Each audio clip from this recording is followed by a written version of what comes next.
Hi, scholars. Welcome back. It's Miss Luna, and today we're going to finish reading for Read Aloud, the second part of The Frog Prince. So yesterday we went over our fairy tale chant. So right now, let's practice doing our fairy tale chant. So fairy tale chant, get ready, go. Fairy tales are stories that begin with once upon a time and have good and evil characters and have a happy ending. Awesome. Now I want you guys to try to do it by yourselves, okay? All right.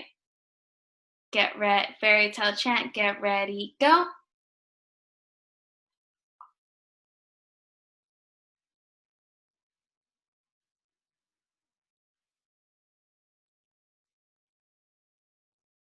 Awesome job, scholars.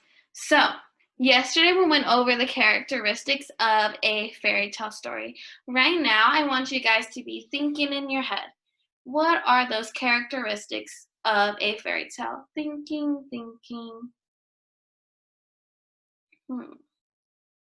All right, and if you have those, what is one of the characteristics of a fairy tale? You can go ahead and shout it out. Yeah, nice job. So, characteristics of a fairy tale is that it either begins with once upon a time, has good and evil characters, and has a happy ending. If you said any of those three, give yourself a pat on the back. Ooh. Nice job, scholar. So today, we're going to finish reading the rest of our story. All right. So yesterday, we ended off with the frog knocking on the princess's door. Let's read to find out what happens next. I promised I would let him be my friend and playmate, she said, but I never thought he could come out of the well. Flip, flap, flip, flap. There was that slippery little knock again, and someone called, Princess, princess, open up. Princess, princess, let us sup. Remember who brought you the ball that fell. Remember your promise by the well.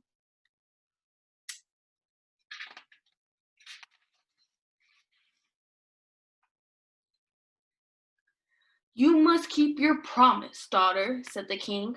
Open the door and let that frog in. And so the princess had to open the door.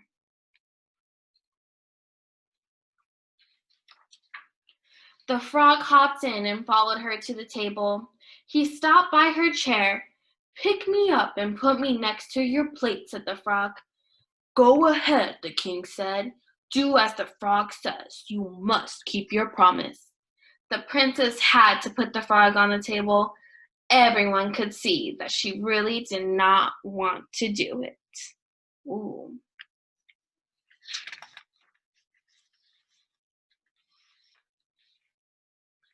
The frog ate with the princess from her golden plate, and he drank with her from her golden cup. The frog liked his supper very much, but the princess could not eat a thing. At last the frog said, Now I am ready to go to sleep. Carry me to your bedroom and put me on your fine silk pillow. The princess began to cry. Stop crying, said the king. Do as the frog says. You made a promise and you must keep it. Ooh, scholars, right now we're going to pause very quickly and I want you guys to start thinking. Start thinking in your head. How is the princess feeling right now? How is the princess feeling right now?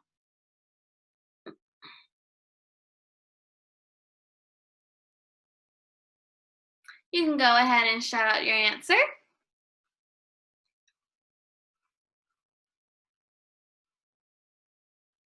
Yeah, so the princess, she isn't feeling too happy. We can tell that she's upset.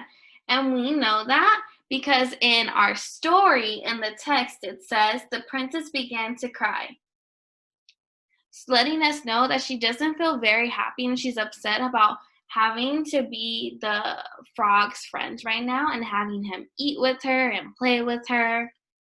Awesome job, scholars. All right, let's continue reading. And so the princess had to carry the frog to her bedroom. She took hold of him with 2 fingers and she put him in a corner. But the frog said, I am tired. I want to go to sleep on a fine bed, just like you. Put me on your fine silk pillow, or I'll tell your father. That made the princess very angry. She picked up the frog and she threw him against the wall. But when he fell to the floor, the frog was no longer a frog. Ooh, friends, right now, what is the princess's mental state? What is the princess's mental state right now? Ooh, thinking about it, thinking about it. All right, and right now you can go ahead and shout out your answer.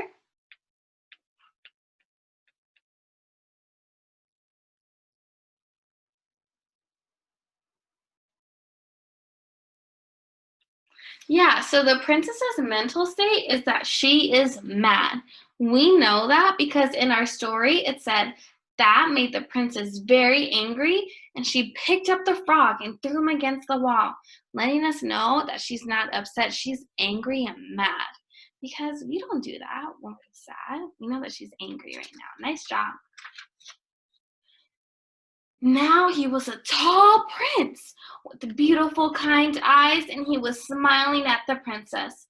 A wicked witch turned me into a frog, he said, but now the spell is broken. The very next day, the prince and the princess were married. A golden coach with 8 white horses drove up to the castle. The princess now took the prince, the prince now took the princess to his own land, and they lived there happily forever after. The end. All right. Now that we finished reading our story, just like yesterday, I have one more question for you guys that I want you guys to try to answer on your own, either on a piece of paper or you can tell somebody who's near you. I want you to answer this question just like yesterday using a full race response. So remember, you either need to restate the question, answer the question, cite your evidence, because remember, we're in first grade and we're almost second graders now, and then explain your evidence. I want you to answer the question, what kind of story did we just read, and how do you know? What kind of story did we just read, and how do you know? All right, scholars, so I hope you enjoyed the rest of the book today, and I can't wait for you guys to come back tomorrow to see what book we're reading tomorrow. Bye!